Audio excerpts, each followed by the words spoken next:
तर कोरटकर हा बाहेरच्या देशात पळून जाईल, त्यामुळे पोलिसांनी कोरटकरचा पासपोर्ट जप्त करावा असा अर्ज इतिहास संशोधक इंद्रजित सावंतांच्या वकिलांनी केलेला आहे.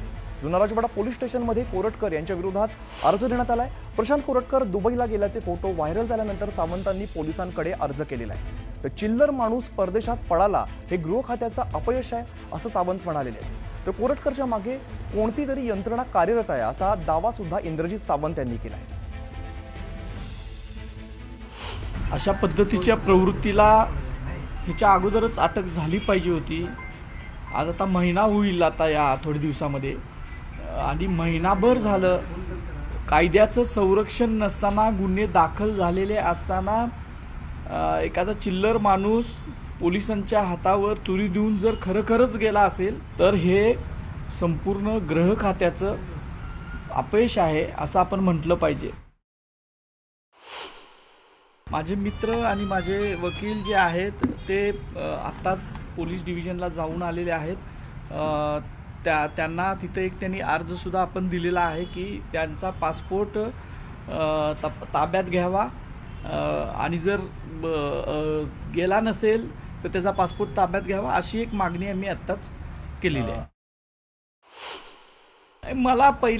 मी सांगतो की मला एक शंका आहे की कुठली तरी यंत्रणा आहे की जी या व्यक्तीला वाचवण्याचा प्रयत्न करत आहे.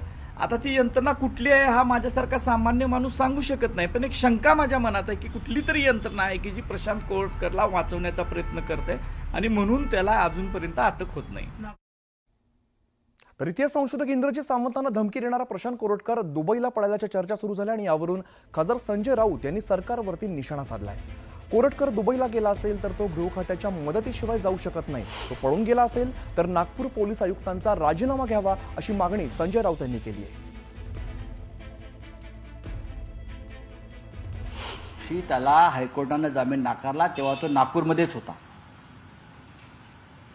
ही नागपूर पोलिसांची जबाबदारी. जर तो पळून गेला असेल तर नागपूरच्या पोलीस आयुक्तांचा राजीनामा किंवा त्यांची ताबडतोब बदली करायला पाहिजे. खरं म्हणजे गृहमंत्र्यांनी या संदर्भात जबाब दिला पाहिजे. पण आमचे गृहमंत्री जे आहेत महाराष्ट्राचे ते हवेत पतंग उडवत बसतात. त्यांची पतंग फाटली आहे. खरं म्हणजे पतंग फाटली आहे, त्यांची पतंग भरकटलेली आहे. ते कसले पतंग उडवतात नागपुरात बसून. आता कोरटकर हा नागपूरचा त्यांचाच माणूस आहे ना. आता तो पळून गेला का नाही हे ते सांगते. उद्या आम्ही म्हणायचो पळून झाला आणि तो भाजपच्या कार्यालयात कुठेतरी सापडायचा किंवा एखाद्या मंत्र्याच्या बंगल्यात सापडायचा भाजपच्या, किंवा वर्षा बंगल्यावर सापडायचा.